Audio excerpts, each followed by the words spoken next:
Good evening ডাক্তারবাবু।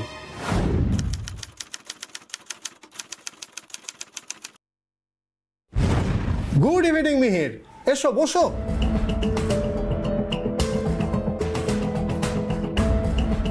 বলো কি খবর? ডাক্তারবাবু, আপনার সঙ্গে আমার একটা জরুরি কথা ছিল। জরুরি কথা? কি কথা বলো। অ্যাকচুয়ালি একটা ইনফরমেশন দেওয়া ছিল আপনাকে। ইনফরমেশন? বলো না, বলো, আমি শুনছি। আজ সকালে মর্গে একটা বডি এসেছে। তারপর? ওই 25-26 বছরের বয়সের একটা ছেলের লাশ হবে। তো পুলিশ বেওয়ারিশ লাশ বলে আমাদের হাসপাতালে এনেছিল, কিন্তু কিন্তু কি? অদ্ভুত ব্যাপার স্যার। একটু ঝেড়ে কাশো তো মিহির। স্যার, বডিটার ইন্টারনাল অর্গান সব গায়েব। হোয়াট? কি বলছো তুমি? হ্যাঁ স্যার, আমি চেক করে যা বোঝার বুঝে গিয়েছি। আপনাকে একবার রিকোয়েস্ট করছি, যদি আপনি গিয়ে একবার। হ্যাঁ নিশ্চয়ই, চলো চলো একবার গিয়ে ব্যাপারটা দেখে আসি তো, চলো।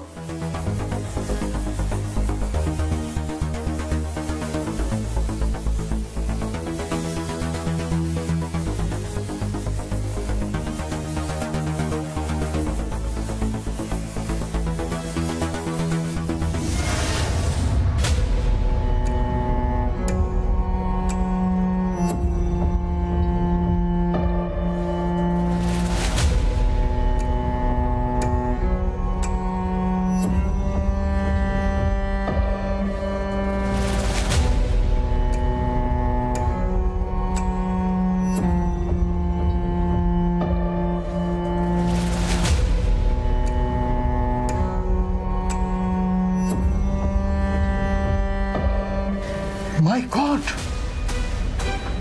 কিডনি, লিভার সব মিসিং। ইভেন কর্নিয়াটাও উধাও স্যার। যিনি সেলাই করেছেন তার তো দেখছি ফাঁকা হাতের কাজ। মনে হয় পেশাদার কারোর কাজ, তাই না স্যার? তা তো বটেই। আমার তো মনে হচ্ছে স্যার কোনো অঙ্গ পাচার চক্রের সঙ্গে জড়িত আছে বলে। রাইট মেয়ের, ইউ আর রাইট। শরীরের ইন্টারনাল অঙ্গগুলো বার করে নিখুঁতভাবে সেলাই করে বডিটা ফেলে দিয়ে চলে গেছে। বেওয়ারিশ লাশ, কোনো ক্লেমের ব্যাপার থাকছে না। সেই সুযোগটাই তো নিয়েছে। আচ্ছা স্যার, বলছিলাম পুলিশে একবার খবর দেবো কি? পুলিশে তো খবর দিতেই হবে মিহির, কিন্তু পুলিশে খবরটা তুমি দেবে না। তাহলে আমি দেবো।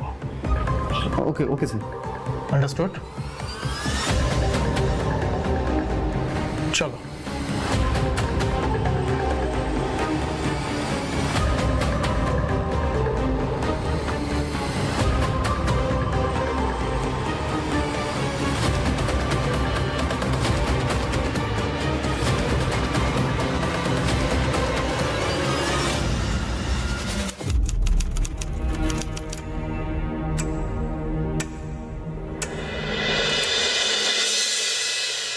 স্যার আসবো? হ্যাঁ এসো। আসুন স্যার। উনি এসছেন আমাদের একটা ইনফরমেশন দিতে। নমস্কার। হ্যাঁ নমস্কার নমস্কার, বসুন।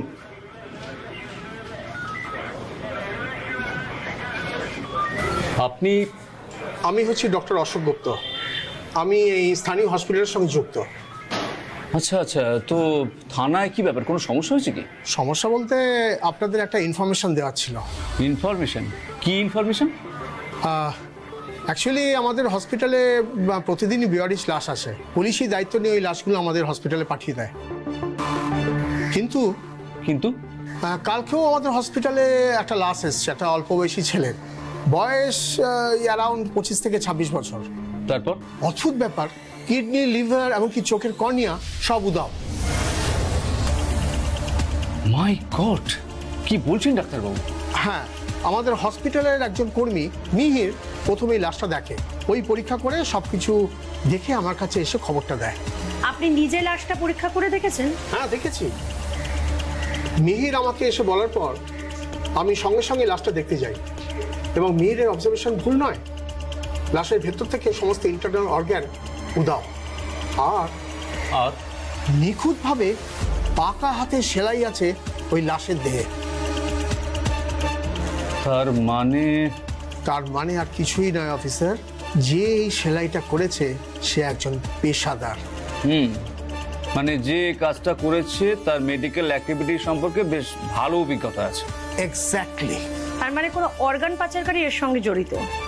ঠিক এই কথাটাই আমার মাথায় এসছে, সেই জন্যই তো সকাল সকাল আপনাদের কাছে খবরটা দিতে এসছে।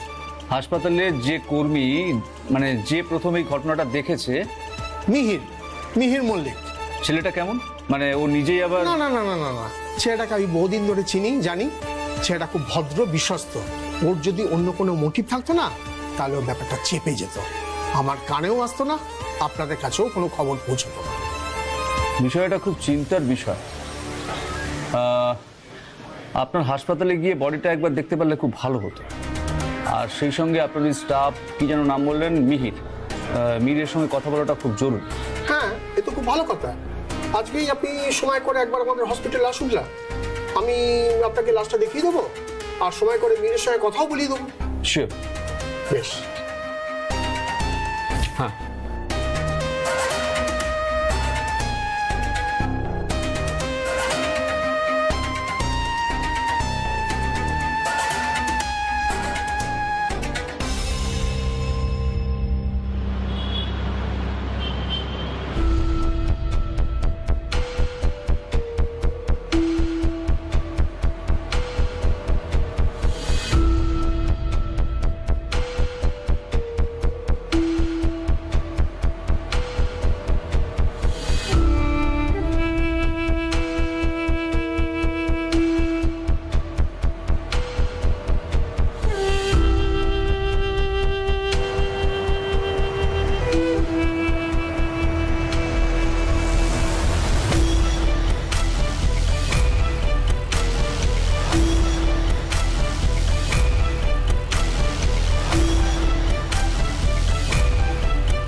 অফিসার,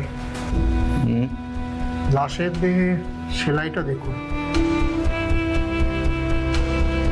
নিপুণ হাতের কাজ, কোনো পেশাদার লোকের পক্ষেই সম্ভব। আপনি ঠিকই বলেছেন ডক্টর, একেবারে পাকা হাতের কাজ। হ্যাঁ, ইনি হচ্ছেন মিহির মল্লিক। ও আচ্ছা। হ্যাঁ স্যার। তো আপনি হাসপাতালে কতদিন আছেন? স্যার, বছর দুয়েক আগে নর্থ বেঙ্গল থেকে ট্রান্সফার হয়ে এখানে এসেছি। আচ্ছা, এই মর্গের দায়িত্ব আপনার? হ্যাঁ স্যার, আমি এখানকার ইনচার্জ। তো হাসপাতালে এই বডিটা কখন এসেছে? গতকাল সকালে স্যার। গতকাল সকাল কটা নাগাদ? ওই ধরুন 6টা 6:30 হবে। কারা নিয়ে এসেছিল? পুলিশ। পুলিশ? কোন থানার পুলিশ? হৃদয়পুর থানার পুলিশ। তো বডিটা নিয়ে এসে কি বলেছিল? বললো বডিটা নাকি বাইপাসের ধারে কোনো একটি দোকানের সামনে পড়েছিল, তাই ওনারা ওখান থেকে তুলে মর্গে দিতে এসেছে।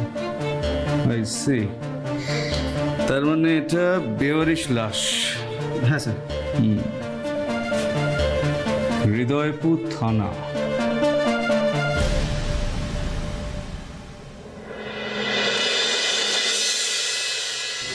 স্যার আসবো? এসো। হৃদয়পুর থানা থেকে এলাম স্যার। আচ্ছা, তো কি জানতে পারলে? স্যার, মর্গের ইনচার্জ কিন্তু আমাদের ঠিক ইনফরমেশন দিয়েছে। ওই লাশটা হৃদয়পুর থানার পুলিশ বাইপাসের কোনো দোকানের সামনে থেকে উদ্ধার করে হাসপাতালে পাঠিয়েছে। তার মানে বডিটা স্থানীয় কোনো লোকজন আইডেন্টিফাই করতে পারেন না স্যার। সোজা কথায় যাকে বলে বেওয়ারিশ লাশ। হ্যাঁ, তবুও হৃদয়পুর থানা লাশটার ছবি তুলে আশেপাশে থানাগুলোকে অ্যালার্ট করেছে। আমাদের থানাতেও কিন্তু একটু আগে ফ্যাক্স এসেছে। I see. তুমি একটা কাজ করো তো। বলুন। যেহেতু হাসপাতালটা আমাদের এই থানার অন্তর্গত, এই থানাতে একটা শতপ্রণোদিত এফআইআর রুজু করো। আর কাল একবার সকালবেলা হৃদয়পুর থানাতে আরেকবার যাও, ওখানকার স্থানীয় লোকজনদের সঙ্গে তুমি কথা বলো, ঠিক আছে? Okay sir. আরেকটা কথা, ঘটনাটা যেখানে ঘটেছে সেখানকার কাছাকাছি কোনো দোকানের সিসিটিভি ফুটেজ পাও কিনা একটু খোঁজ খবর করো। বুঝে গেছি স্যার। আমার বিশ্বাস যে বডিটা কেউ না কেউ ওখানে রেখে দিয়ে গেছে, না হলে বডিটা তো আর ডানা গজালো না যে ওখানে এসে পড়ে থাকবে। Yes sir. অর্গান ট্রাফিকিং অর্থাৎ অঙ্গ পাচার যে কোনো সভ্য দেশে আইনের চোখে এটা একটা জঘন্যতম অপরাধ, কিন্তু আমাদের দেশে বা রাজ্যে এই ঘটনা প্রথম নয়।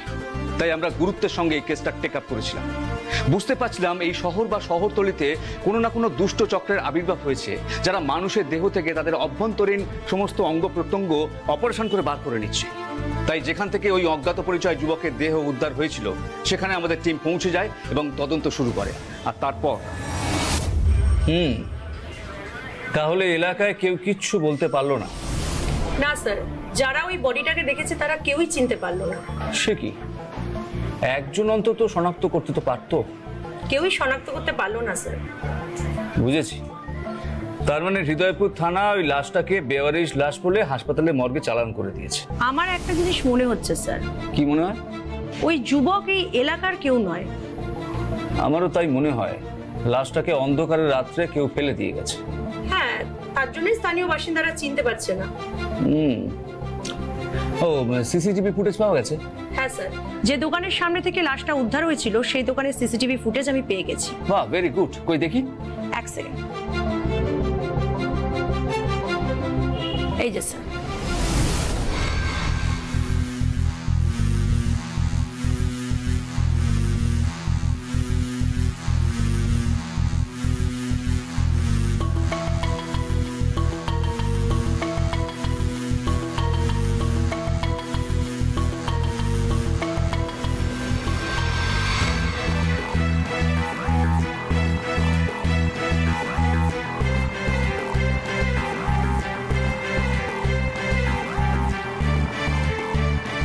সর্বনাশ, আমাদের সন্দেহ ঠিক, বডিটাকে কেউ রাস্তায় ফেলে দিয়ে গেছে। কিন্তু কে বা কারা সেটাই তো বুঝতে পারছি না স্যার। মুখে মাস্ক পরা থাকলে কি করে বুঝবে? স্যার, একটা জিনিস লক্ষ্য করেছেন? কি বলতো? যে গাড়ি করে লাশটাকে ফেলে দেওয়া হয়েছে সেই গাড়ির কিন্তু সামনের এবং পেছনের নাম্বার প্লেটটা মিসিং। সেটা তো আমিও দেখলাম। নাম্বার প্লেটটা থাকলে তো আমরা গাড়িটাকে ট্রেস করতে পারতাম স্যার। আসলে এটা কোনো পাকা মাথার কাজ, বুঝলে? নাম্বার প্লেট ছাড়াই গাড়িটা রাস্তায় বার করেছে, মানে সিসিটিভি ফুটেজে নাম্বারটা যাতে ধরা না পড়ে। আর মাঝরাতে ওই রাস্তায় তো পুলিশের বেশি চেকিংও হয় না, আর ট্রাফিক পুলিশও ছিল না। Right sir. তাহলে এখন কি করণীয়? আপাতত ফুটেজটাকে সিএফএলএতে পাঠিয়ে দাও এক্সামিন করার জন্য। দেখো ওখান থেকে কোনো ক্লু পাওয়া যায় কি। আর তদন্ত যেমন চলছে চলুক, অপেক্ষা করা ছাড়া আমাদের আর কোনো উপায় নেই। Okay sir. হাজার চেষ্টা করেও ওই অজ্ঞাত পরিচয় যুবকের নাম ঠিকানা কিছুই খুঁজে পাওয়া গেল না। আর ওই রহস্যময় দুই যুবক যারা রাতের অন্ধকারে মুখে মাস্ক পরে দেহটাকে দোকানের পাশে ফেলে রেখে গিয়েছিল তাদেরও কোনো খোঁজ আমরা পাইনি। আর গাড়িটার নাম্বার প্লেট না থাকায় গাড়িটার কোনো ট্রেস আমরা করতে পারলাম না। তাই হাল না ছাড়লেও কার্যত এটা বুঝতে পারছিলাম যে অপরাধ বিজ্ঞানের ভাষায় এই কেসটাকে বলে ব্লাইন্ড কেস, যে কেসটা সলভ করা খুব কঠিন। আর তখনই ঘটনার মাসখানেক বাদে ঘটলো আরেক ঘটনা। হোয়াট? হ্যাঁ স্যার, পিএস আগরওয়াল হাসপাতাল থেকে আমাদের কল করে জানালো যে কাল রাতে মর্গে একটা অজ্ঞাত পরিচয় যুবতীর লাশ এসেছে এবং একইভাবে এই যুবতীরও কিডনি, লিভার এবং কর্নিয়া উধাও। সর্বনাশ। স্যার, এক্ষেত্রেও কিন্তু যুবতীর দেহটাকে খুব ভালোভাবে সেলাই করা হয়েছে। তার মানে এখানে কোনো অভিজ্ঞ ব্যক্তি যুক্ত আছে? স্যার, আমার তো মনে হচ্ছে এটা একই গ্যাংয়ের কাজ। হলে হতে পারে। তবে স্যার, এক্ষেত্রে কিন্তু হৃদয়পুর থানার পুলিশ ওই লাশটাকে উদ্ধার করে মর্গে পাঠায়নি। তবে কারা পাঠিয়েছে? বিজয়নগর থানার পুলিশ। বিজয়নগর থানা? তা তুমি বিজয়নগর থানার সঙ্গে কথা বলেছো? হ্যাঁ স্যার, বলেছি। ওরা জানালো যে ওখানকার কোনো স্থানীয়রা এই লাশটাকে রেস্টুরেন্টের সামনে থেকে উদ্ধার করে, তারপর পুলিশকে জানায়। তার মানে এখানে নিশ্চিত যে মহিলাটিকে স্থানীয় কেউ আইডেন্টিফাই করতে পারেনি? না স্যার, সে কারণেই 42 লাশ হিসাবে ওরা মর্গে চালান করেছে। তুমি একটা কাজ করো তো, মহিলাটা যেখান থেকে পাওয়া গেছে মহিলাটিকে ওখানে একবার যাও, আজই যাও। আর স্থানীয় বাসিন্দাদের সঙ্গে কথা বলো যে বডিটা কেউ শনাক্ত করতে পেরেছে কি না। আর ওই সিসিটিভি ফুটেজের কথা মাথায় আছে তো? হ্যাঁ স্যার। এলাকায় কোনো ক্যাম আছে কিনা একটু খোঁজ দাও, ওখান থেকে কোনো ফুটেজ পাওয়া যায় কিনা। এছাড়া আমাদের কাছে আর কোনো অপশানই নেই। Okay sir. আবার বিজয়নগর থানা,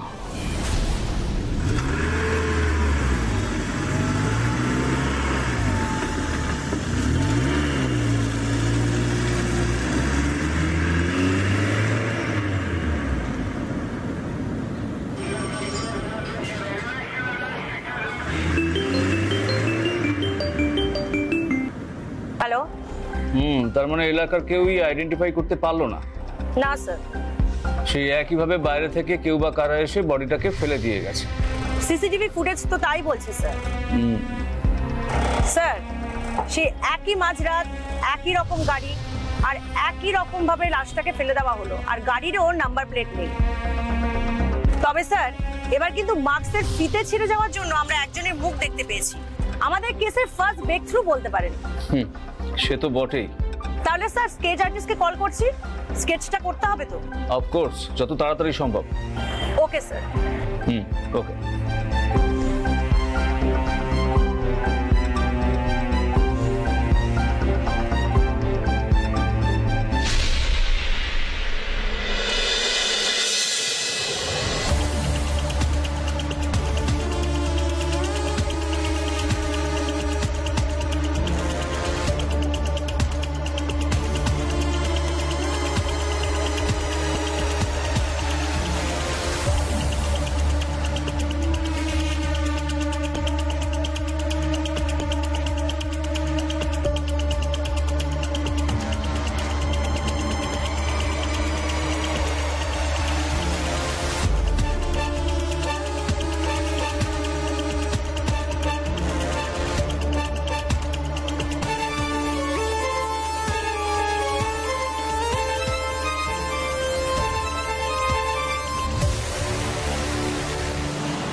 রেণুকা, সিসিটিভি ফুটেজ দেখে আমাদের আর্টিস্ট কিন্তু স্কেচটা হুবহু এঁকেছে,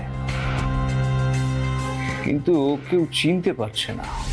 না স্যার, কেউই চিনতে পারলো না। ভারী সমস্যা হলো। আমার কি মনে হচ্ছে স্যার, এই এলাকার কেউ নয়। আমারও মনে হচ্ছে যে বহিরাগতই হবে। এটা তো খুব প্রবলেম স্যার।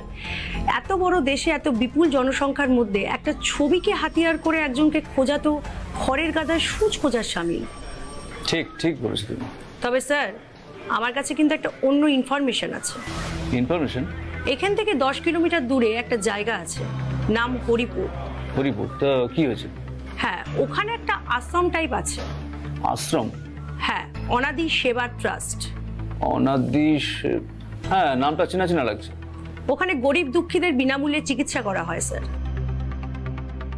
তবে স্যার, আমার ইনফরমারের কাছ থেকে আমি জানতে পেরেছি গোপনে ওই ট্রাস্টের অনেক বদনাম আছে। আচ্ছা, একটু খুলে বলো তো কি হয়েছে।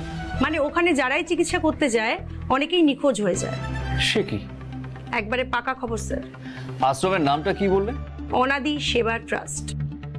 এক কাজ করো, কালকে তুমি আশ্রমে যাও, গিয়ে ওখানকার ব্যাপার স্যাপার ভালো করে দেখে আমাকে ডিটেলে রিপোর্ট দাও। Okay sir.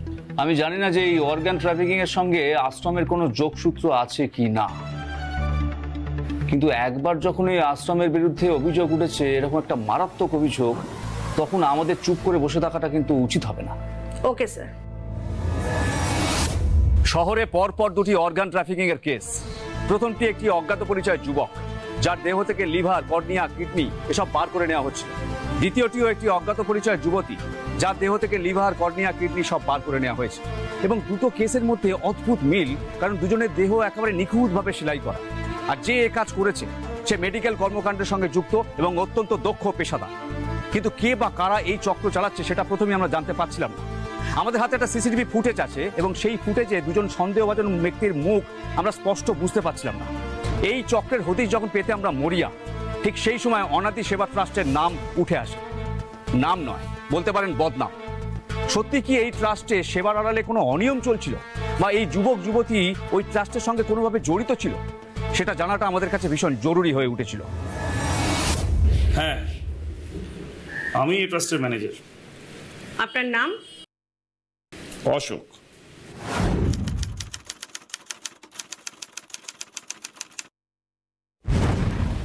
অশোক নায়ক।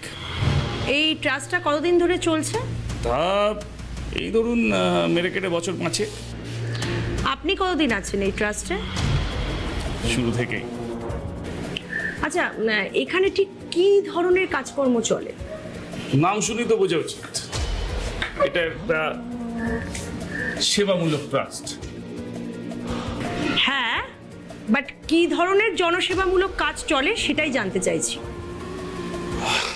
ওই ধরুন গরিবদের দিনে দুবেলা 1 টাকার বিনিময়ে পেট ভরে খাওয়ানো, বছরে 2 বার দুস্থদের কাপড় জামা দেওয়া, আর যাদের ভবঘুরে বলে তাদের, আর ওই যারা ফুটপাতে রোজ ঝড় জল মাথায় নিয়ে কোনো রকমে কষ্ট করে থাকে তাদের চিকিৎসার ব্যবস্থা করে।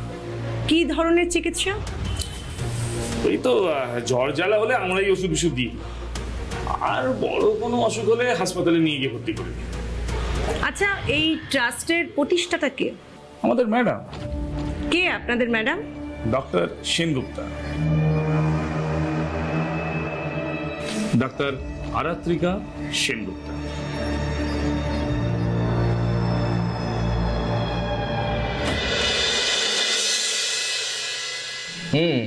ডক্টর আরাত্রিকা সেনগুপ্তা। হ্যাঁ স্যার, আমি খবর নিয়েছি, উনি একজন সার্জন। তারপর? এই অনাদি ট্রাস্ট ছাড়াও এই শহরের বিভিন্ন প্রাইভেট হাসপাতালের সঙ্গে উনি যুক্ত। Carry on. আর শহরে একাধিক এলাকায় উনার ক্লিনিক রয়েছে। তার মানে বেশ নামকরা ডাক্তার। হ্যাঁ স্যার, খুবই রিনাউন্ড ডক্টর। আচ্ছা, আর কিছু জানা গেল? আচ্ছা, ওই ট্রাস্টের ব্যাপারে কি জানতে পারলে? স্যার, ট্রাস্টের ম্যানেজার হচ্ছে মহা ধুরন্ধর লোক, অসম্ভব ঠান্ডা মাথার, যে কোনো সময় যে কাউকে এক হাতে কিনে এক হাতে বেচে দেবে। কেন এরকমটা তোমার মনে হচ্ছে কেন? আসলে আমি ওনাকে ডিরেক্ট জিজ্ঞাসা করেছিলাম। ম্যানেজার বাবু, আমাদের কাছে কিন্তু খবর আছে যে এই ট্রাস্টে যারাই চিকিৎসা করাতে আসে তারা নাকি নিখোঁজ হয়ে যায়। কে বললো এসব? না, সে যেই বলে থাকুক, তবে কথায় আছে না, যা রটে তার কিছুটা সত্য বটে। আবার আর একটা প্রবাদও আছে, যা ঘটে তার থেকে বেশি রটে। আপনি ঠিক কি বলতে চাইছেন বলুন তো? দেখুন, আমাদের এত বড় একটা প্রতিষ্ঠান, তাও কখনো কোনো বেনিয়ম হয় না বা কোনোদিন হয়নি, এ কথা আমি বলতে পারবো, বলা সম্ভব না, উচিত না। তবে আপনি আমাদের উপরে এই মারাত্মক অভিযোগটা আনার আগে প্লিজ একটু কষ্ট করে আমাদের ম্যাডাম ডাক্তার আরাত্রিকা সেনগুপ্তর ব্যাপারে একটু খোঁজ খবর নেবেন। যে ডাক্তার গরিবদের মাসিহা, তার ট্রাস থেকে কিনা লোকজন নিখোঁজ হচ্ছে, কথা শুনলে ঘোড়াতেও হাসবে।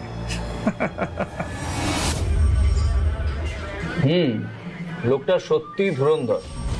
আসলে সমস্যাটা কি জানেন স্যার, আমাদের হাতে কোনো এভিডেন্স নেই, তাই আমি কোনো আর্গুমেন্টে যেতে পারলাম না। না না না না, আর্গুমেন্টে যাওয়ার কোনো দরকারই নেই। তাছাড়া আমাদের সোর্স যে সবসময় ঠিকঠাক ইনফরমেশন দেবে এরকমও তো নয়। আমারও তাই মনে হয় স্যার। আচ্ছা, বাই দ্য ওয়ে, স্কেচটার ব্যাপারে কি হলো? হাল তো আমি ছাড়বো না স্যার, কাল আমি স্কেচটা নিয়ে আবার বেরোবো, দেখি কেউ কিছু বলতে পারে কিনা। ওকে।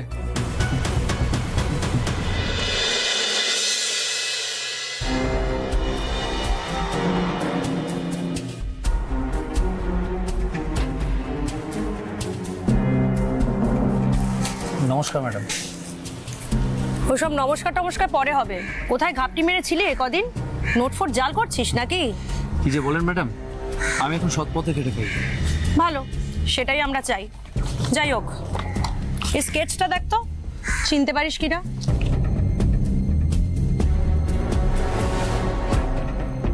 চেনা চেনা। কে? গৌতম। কে গৌতম? মিলন বাজারে থাকে, মাছের ব্যবসা করে। তবে ম্যাডাম, আমাদের এই তল্লাটও না বেশ কয়েকদিন ঘুরেছে, আমাদের ঠিকও এসেছিল 2-3 দিন আড্ডা ফাড্ডা দিতে। তাই নাকি? হ্যাঁ, তবে শুনেছি এখন নাকি সমাজ সেবাটাও করে। সমাজ সেবা? হ্যাঁ। তা কি ধরনের সমাজ সেবা করে? ধরুন, পাগল প্রতিবন্ধী যারা রাস্তার ধারে থাকে, এদেরকে ট্রাস্টে নিয়ে যায় চিকিৎসা করানোর জন্য। ট্রাস্ট? হ্যাঁ। কোন ট্রাস্ট? অনাদি সেবা ট্রাস্ট। অনাদি সেবা ট্রাস্ট? হ্যাঁ ম্যাডাম। তবে কি? তবে ম্যাডাম, এই ট্রাস্টের নামে কিন্তু হেভি বদনাম আছে। কিরকম? এরা হেভি ঘাপলা করে। খাপলা? হ্যাঁ। কিরকম খাপলা? এই ধরুন, এখানে যারা চিকিৎসা করানোর জন্য আসে তাদের মধ্যে না কেউ কেউ হঠাৎ বেমালুম বেপাত্তা হয়ে যায়। বেপাত্তা হয়ে যায়? তো তাদের বাড়ির লোকরা থানায় মিসিং ডায়েরি করে না? তারা করবে ম্যাডাম। এখানে যারা চিকিৎসা করাতে আসে তারা শারীরিক বা মানসিকভাবে প্রতিবন্ধী, যারা রাস্তার ধারে থাকে, যাদের সাত খুলে কেউ নেই। কি জানি নাম বললি ছেলেটার? গৌতম পান্ডে। সকাল সকাল মিলন বাজারে চলে যাবেন আর তুলে নিয়ে চলে আসবেন। ঠিক আছে, আর কোনো ইনফরমেশন থাকলে আমাকে জানাবি। ঠিক আছে।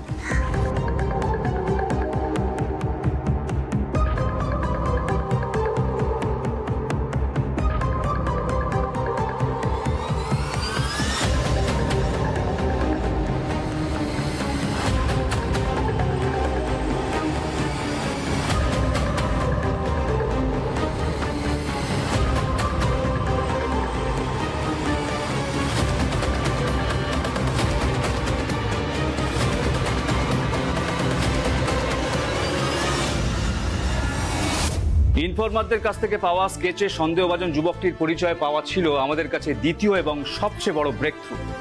আমাদের টিম সাদা পোশাকে খুব গোপনে সন্তর্পণে গৌতম পান্ডের গতিবিধির উপর নজর রেখেছিল।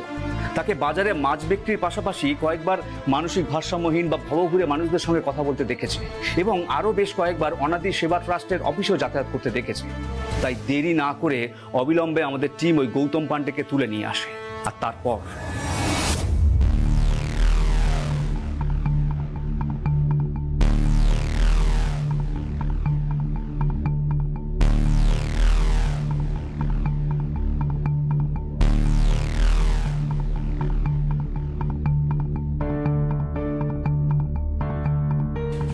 গৌতম পান্ডে,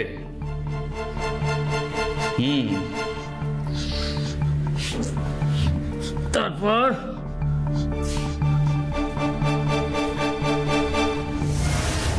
মিলন বাজারে তো মাছের ব্যবসা, তাই না?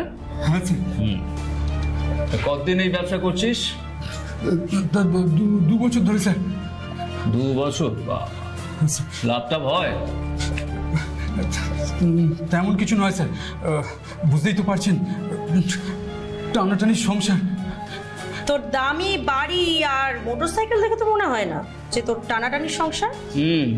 শুধু তাই নয়, ছেলে মেয়েগুলোকে শহরের নামি ইংলিশ মিডিয়ামে পড়াচ্ছে, প্রচুর টাকা পয়সার তো দরকার। কোত্থেকে আসছে? হ্যাঁ, আচ্ছা, এই জন্যই কি তুই ওই মাছের ব্যবসা ছেড়ে ভবঘুরে মানুষদের দেহ থেকে অঙ্গ প্রত্যঙ্গ বার করে নিয়ে দেহ পাচারের ব্যবসা শুরু করেছিস? না না স্যার, আমি কোনো বেইমানি কাজ করতে পারি না স্যার।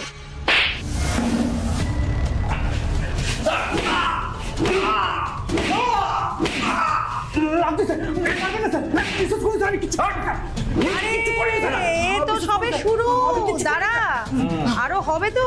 স্যার আমি কিছু করিনি, মাইতে বিলিয়ে বলছি স্যার। স্যার আমার ভাই বলছে আমি কিছু করি। বল সত্যি কথাগুলো। বিশ্বাস করুন ম্যাডাম, আমি সব বলছি মারবেন না, আমি সব বলছি। শোন, সিসিটিভি ফুটেজে তোর ছবি পাওয়া গেছে। মহিলার যে দেহটা ফেলে রেখে গিয়েছিলিস তার উপরে তোর ছেঁড়া মাছটার ছবি ওখানে পাওয়া গেছে। এরপরেও কি তুই বলবি? হ্যাঁ, তুই আমি সব বলছি স্যার, আমি সব বলবো স্যার। বিশ্বাস করুন স্যার, আমি খুন করিনি স্যার, বিশ্বাস করুন স্যার। এই খুনের কথা আসছে কোথা থেকে? কারণ ওরা কিডনি লিভার বার করে মেরে দেয়, আর আমি আর পিন্টু মিলে কাজটা করি। ওদের কি কাজ? ওই রাতের অন্ধকারে লাশগুলোকে গাড়িতে চড়িয়ে পাচার করি আর শুনশান রাস্তার ধারে ফেলে চলে আসি। পিন্টুকে? ও বাজারে মাছ ব্যবসা করে। ওই আমাকে ভয়ে লোভ দেখে কাজে দিয়েছে। আর গাড়ির সামনের পেছনের নাম্বার প্লেট খুলে দেবার প্ল্যানটা কার? ওই অনাদি সেবা ট্রাস্টের ম্যানেজারের। আর গাড়িটা কার? অনাদি সেবা ট্রাস্টে। সব তো বুঝলাম, কিন্তু ওই দেহ থেকে অঙ্গ প্রত্যঙ্গ বার করবার প্ল্যানটা কার?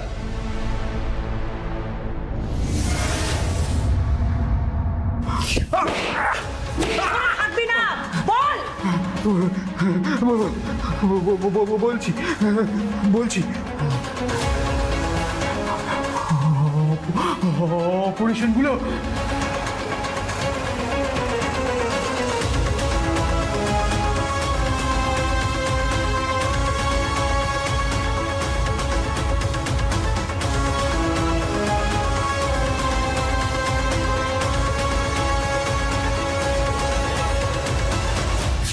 সত্যি বলছিস সব? সত্যি বলছি স্যার। আমার ছেলেমেয়ের দিব্যি খেয়ে বলছি স্যার। ছেলেমেয়ের দিব্যি খাচ্ছে স্যার। শোন গৌতম, অপরাধ তুই করেছিস, সুতরাং তোর একটা লম্বা মেয়াদের শাস্তি হবেই। বুঝতে পেরেছিস? হ্যাঁ, কান্নাকাটি করে কিছু হবে না, কান্নাকাটি করে কোনো লাভ নেই। তবে তোকে আমরা একটা সুযোগ দিতে পারি, তুই রাজসাক্ষী হয়ে যা, আমাদের সঙ্গে সমস্ত সহযোগিতা কর। আপনি যা যা বলবেন আমি ঠিক তাই করবো স্যার, ঠিক তাই করবো স্যার। তাই করবি তো? হ্যাঁ স্যার। একটা কথা মনে রাখবি, যদি আমাদের সঙ্গে ডাবল ক্রস করিস বা পালাবার চেষ্টা করিস, তাহলে সোজা এনকাউন্টার। না না না, করবো না স্যার। আপনি যা যা বলবেন আমি তাই করবো স্যার, তাই করবো।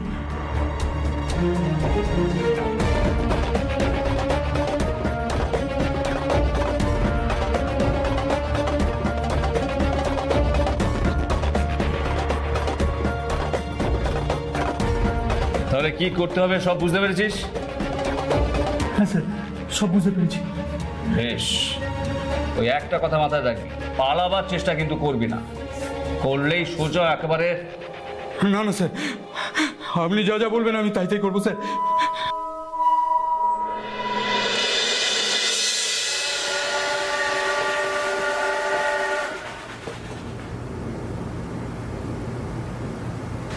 নমস্কার নাইন্দা, এসে গেলাম। এই এদিকে এসো। আরে এসো, বসো। তোর কি আজ আসার কথা ছিল নাকি রে গৌতম? আরে না না, আজকে আসার কথা ছিল না। আসলে দাদা আমার দোকানে এসে বললো বুকের বাঁদিকে ব্যথা হচ্ছে। সে কি? আরে সেই জন্যই তো এই দাদাকে নিয়ে তড়িগড়ি করে চলে এলাম। ও, তা দাদার নাম কি? আগে ওই সুখেন রুই দাস। কোথায় থাকা হয়? ওই মিলন বাজার আছে না, ওর পাশেই ফুটপাথ, ওখানেই থাকি আমি। ও, তা দাদার পরিবারে কে কে আছে? আরে না না নায়কদা, এর পরিবারে কেউ কোথাও নেই, এখানেই তিরপল কাটিয়ে থাকে আর কাগজ পোড়ায় আর ওই আলু সেদ্ধ ভাতকে দিন কাটায়।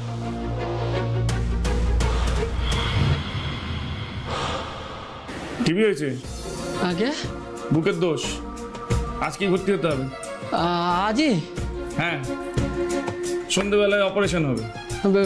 টাকা পয়সা?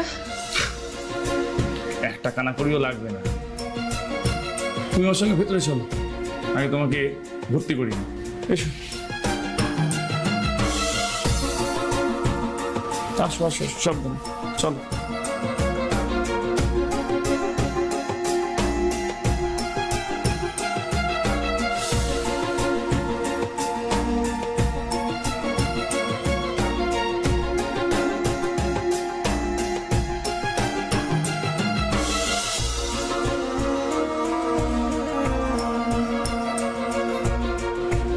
হ্যাঁ স্যার, গৌতম বলছি স্যার।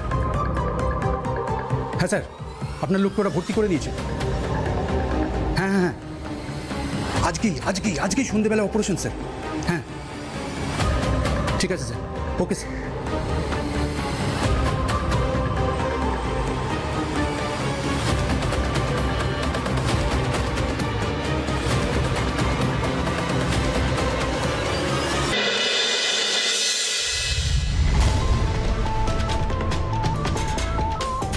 সকলকে আপনাদের জানিয়ে রাখি, রেণুকা তুমি তোমার টিমকে বলে রেখো আজ সন্ধ্যেবেলা আমাদের অপারেশন শুরু।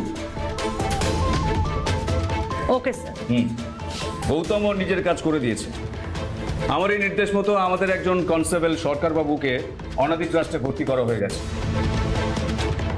আমরা এই ফাঁদটা পেতেছি কারণ ওদের বিরুদ্ধে এই মুহূর্তে আমাদের হাতে আর কোনো প্রমাণ নেই। কিন্তু একটা কথা মাথায় রাখতে হবে, খুব সাবধানে সতর্কের সঙ্গে আমাদের স্টেপ ফেলতে হবে। মনে রাখতে হবে যে আমাদেরই একজন সহযোদ্ধা ওদের হেফাজতে আছে, তাই একটা ভুল পদক্ষেপ কিন্তু এই মানুষটার জীবন সংশয় ঘটাতে পারে। মাইন্ডেড, খুব সাবধান। স্যার, আমরা আজ কখন অপারেশন শুরু করছি? ঠিক সন্ধ্যে 7টা। আমাদের গন্তব্য ডাবগাছিয়ার একটা পুরনো পরিত্যক্ত বাড়ি। ওকে? Okay sir.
সব রেডি নায়ক?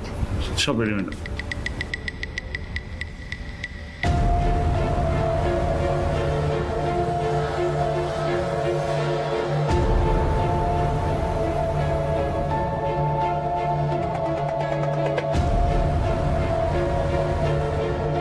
পালস রেট ঠিক আছে?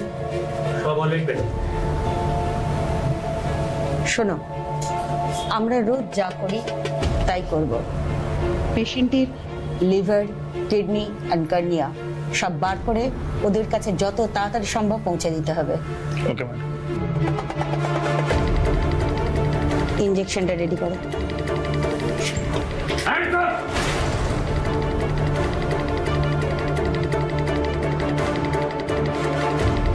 আপনার খেল খতম ডক্টর সেনগুপ্তা। বেশি চালাকি করলে শুট করে দেবো। চলুন সবাইকে এখন শ্রীঘরে ঢুকতে হবে। You are under arrest doctor Arattika Sengupta. চলুন। মুখ মুখ চলুন মুখ।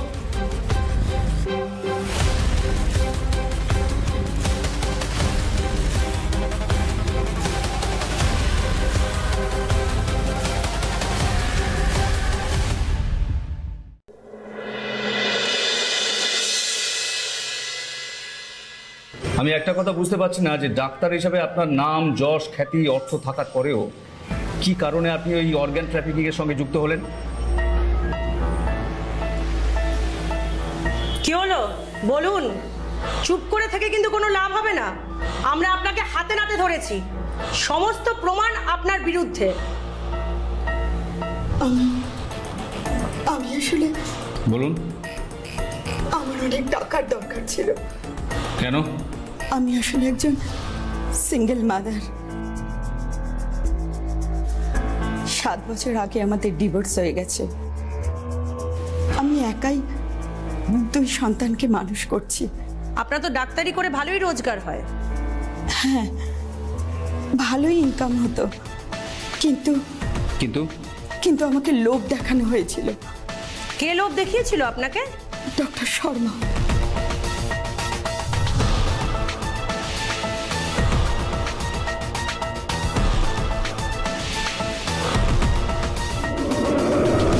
কি বলছেন কি ডক্টর শর্মা? পেশেন্টের লিভার, কিডনি বের করে সেটাকে বিক্রি করে দেওয়া? হ্যাঁ, বুঝতে পারছি এটা খুব লাভজনক ব্যবসা, কিন্তু প্রচন্ড রিস্কি। কি আপনি সব সামলে নেবেন? কত? Per month 30 lakh? ঠিক আছে, আমি একটু ভেবে দেখি, দেখছি ভেবে একটু। ম্যাডাম, ম্যাডাম একটা কথা বলবো? বলো।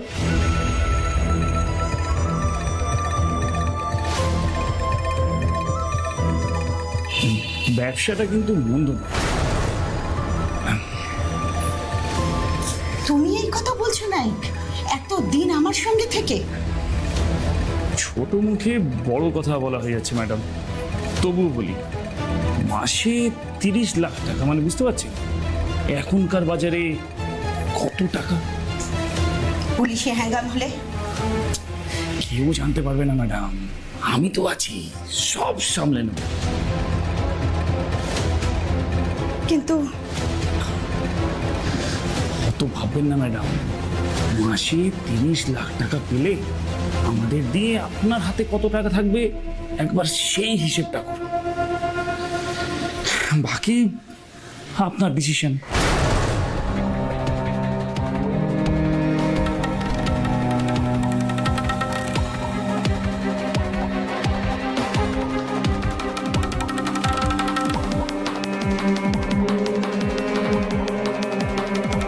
লোভে পড়ে গিয়েছিলাম, সত্যি তো। আজকের বাজারে 30 লাখ মানে তো অনেক, তাও আবার প্রতি মাসে। তাই আর দেরি করিনি।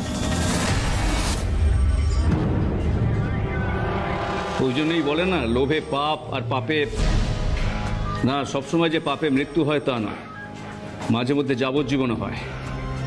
আর আপনার ওই ডক্টর শর্মা, ওকেও আমরা ছাড়বো না। দরকার হলে ওকে আমরা পাতাল থেকে টেনে তুলে নিয়ে আসবো। তারপর দুজনে জেলের মধ্যে বসে ভাববেন যে হিপোক্রেটিক ওথ বা শপথ নিয়ে আপনারা ডাক্তার হয়েছিলেন, এই নোংরা কর্মকাণ্ডের জন্য ওই পবিত্র শপথের কি মূল্য আপনারা দিলেন, কি সম্মান রাখলেন, দুজনে বসে বসে ভাববেন। ডক্টর আরাত্রিকা সেনগুপ্তা সমাজে মুখোশ পড়েছিলেন। যদিও প্রকাশ্য দিবালেকে তিনি ছিলেন গরিবদের কাছে মাসিয়া, কিন্তু অপরাধ জগতের অন্ধকারে তিনি ছিলেন একজন সাক্ষাৎ শয়তান। আমরা তার ভালো মানুষের মুখোশটা টেনে ছিঁড়ে দিয়েছি, আর সেই সঙ্গে গ্রেপ্তার করেছি ডক্টর শর্মাকে। আর আদালতের কাছে দাবি করেছি তাদের কঠিন থেকে কঠিনতর সাজা। এইভাবে ভবিষ্যতে আমরা টেনে ছিঁড়ব ঘাড়ের কাছে নিঃশ্বাস ফেলতে থাকা সেই সব অপরাধীদের মুখোশ। যাই হোক, আপনারা ভালো থাকবেন, সাবধানে থাকবেন আর সতর্কে থাকবেন, কারণ এই যুগে সবাইকে বিশ্বাস করা যায় না।